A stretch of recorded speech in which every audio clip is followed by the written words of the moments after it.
After building a beautiful new headboard, Look how pretty it is. adding fabric wallpaper to the ceiling, installing picture frame molding, hanging new drapes, and finally painting to match, there was just one surface left untouched in the bedroom, the floor. The carpet, only 4 years old and in perfect condition. Yikes. I'm still scared. But underneath it was hardwood. I was hoping it was in good enough shape to save. Oh my gosh. And if it was, I figured I could refinish it myself in just a few days. Yeah, let's do it. So join me as I try to bring these floors up to par and fix the one thing still holding the room back.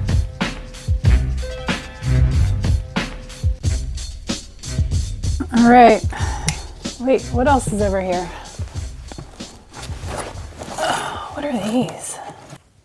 They look like razor blades. I don't know what these are. There's 3 of them.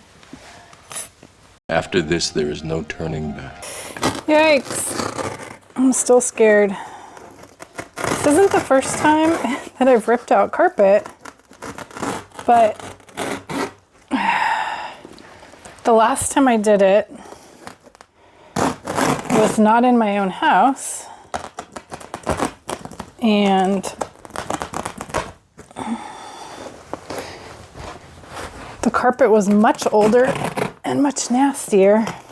I don't want to gouge the hardwood. Carpet cushion. These are Tempur-Pedic from Home Depot. The suggestion was to roll this up and just tape it so that it doesn't come apart. Wow.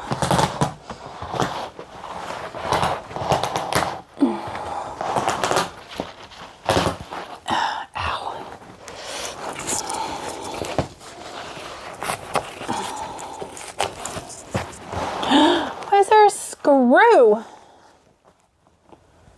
Oh, that's rude. There's so many screws.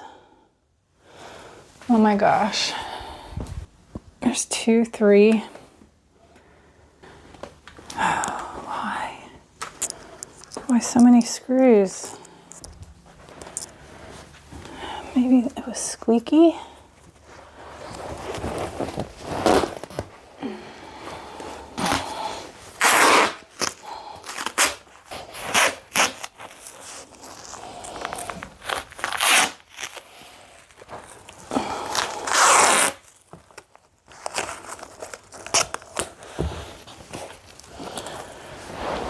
That's so horrible. I kept cutting the carpet into manageable sections and rolling it up, shifting the furniture around the room as I went. Because I don't have the room, I'm going to clean up this side, remove the tack strips, and then move all the furniture over and take out the other side. I've heard it's best not to try to get these not to break. Actually get the nails pulled out this one. Although this one's gonna break apart on me. I don't know where I'm not wearing the gloves.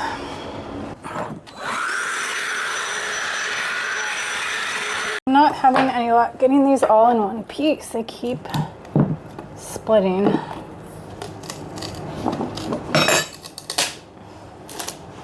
This nail doesn't even want to come out with the nail puller. Wow.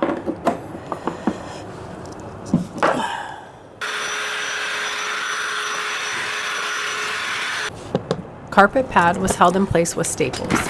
Pliers make quick work of them. This is raised, I think. We should back that out. Didn't change much. We'll just put a countersink bit on here.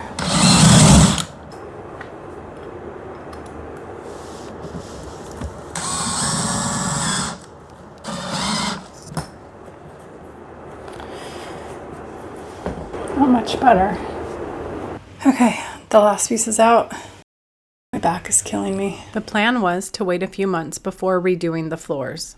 That lasted about a day. We have the crime scene prepared. I sealed off the hallway with plastic and taped around the door frames to try and keep the dust under control. Including me. I used my 5-inch orbital hand sander in the hallway as a test. It's a small 4x6 area I like to use for quick experiments before committing to the bigger spaces. It was slow, painfully slow.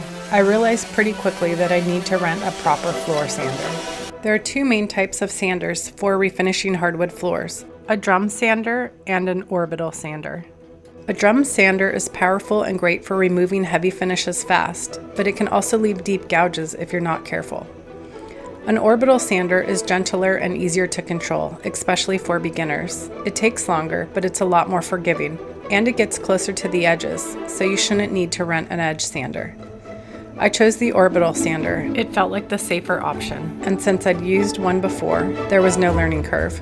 I started with 36 grit to cut through the old finish. That part definitely took the longest. Here's the bedroom after finished sanding with 36 or 40 grit, depending on the tool.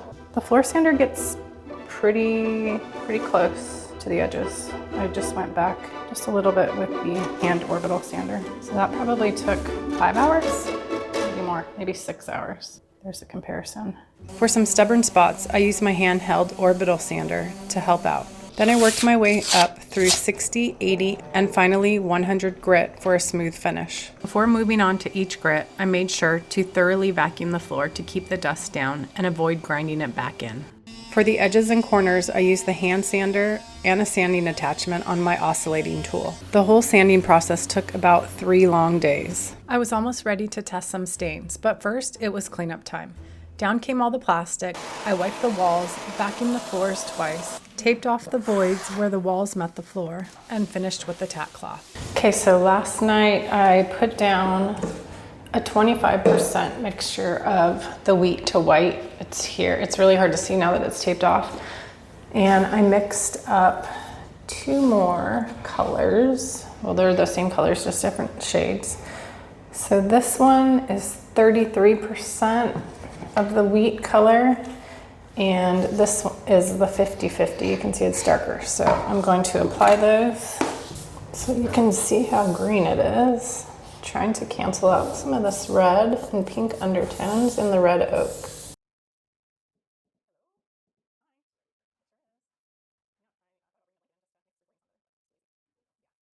It's been a few minutes. Just wipe this off. Just leave it on for 2 to 3 minutes.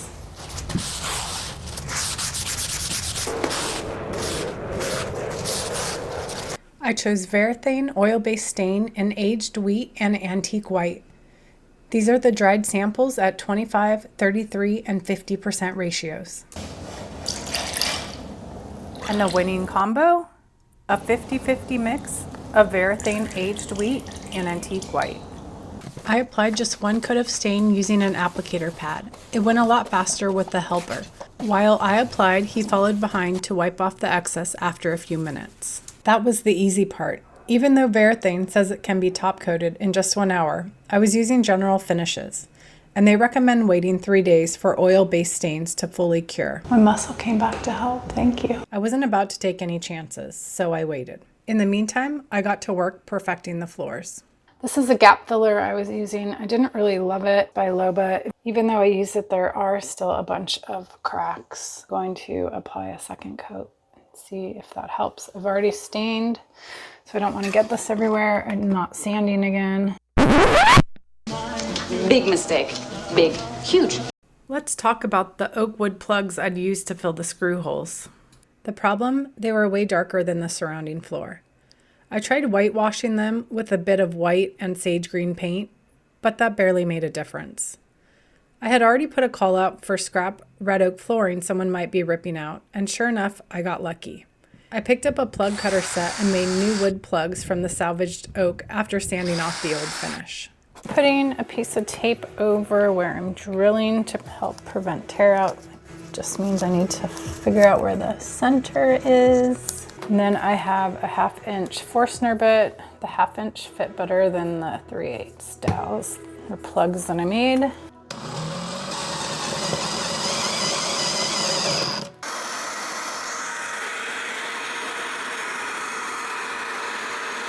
And we're just going to dip these in glue.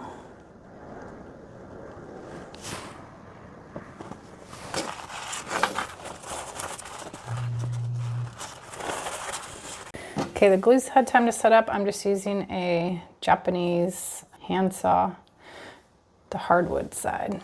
Put tape down to protect the floor.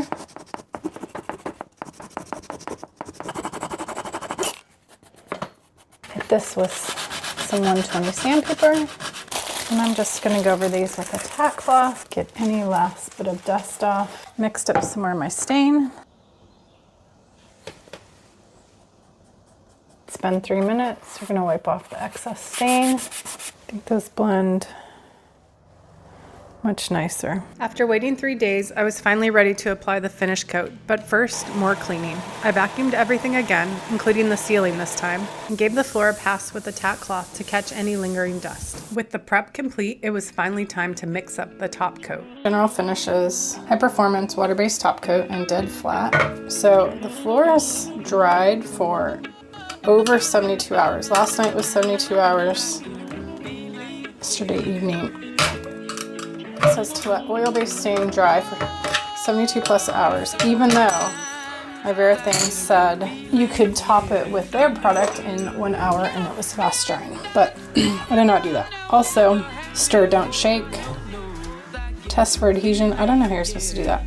Okay, thin is desired with distilled water. Start with 5%, adding up to 10% by volume. I don't know how you're supposed to know when you have enough. I like to use my kitchen scale. I wanted to see the total weight of this. Just over 900 grams. Okay, so 45 grams is going to be 5%. So I think we'll just start with that. We're using distilled water. I'm just gonna pour it in my measuring cup first. 45 grams. Let's go with 51. And we'll mix that up. Thankfully it's not very hot today. But I'm going to add the extender. This helps with the lap lines. That we don't want lap lines, we don't want the edge to dry. And so I've not done this before. Working faster is better. Oh, this says 10 to 15%. So 45 times 2 is 90. So let's add 90 grams of this. I've got a lot of bubbles. And then we'll mix this in. I'm using this Varathane floor finish applicator. It's for water-based finishes. I debated and went back and forth on this, what to use. Just gonna do it and remove all the fuzzies first.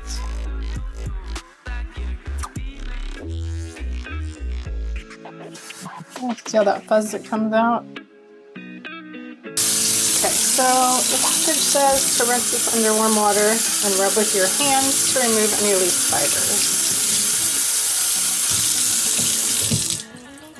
fibers. And shake to remove the water or allow to dry. Pour a line 6 inches. Yikes. It was definitely a little nerve-wracking pouring this straight onto the floor. I went with the grain and used a brush to cut into the edges and corners. This wasn't as easy as it looked in the tutorials I watched. It didn't go on as smooth as I expected. We have our 320 grit sandpaper on our sanding pole. The floor has been drying for 2 hours. It leveled very well. I wasn't too sure when I was putting it on. I didn't really like the applicator I was using, but it turned out well. Time to vacuum. Again. I should probably just rename this video, How many times must one vacuum to refinish a floor? Followed by a tack cloth. We're trying this other applicator. Only thing was the paint pole did not fit on this handle, which is a bummer because this one is much shorter.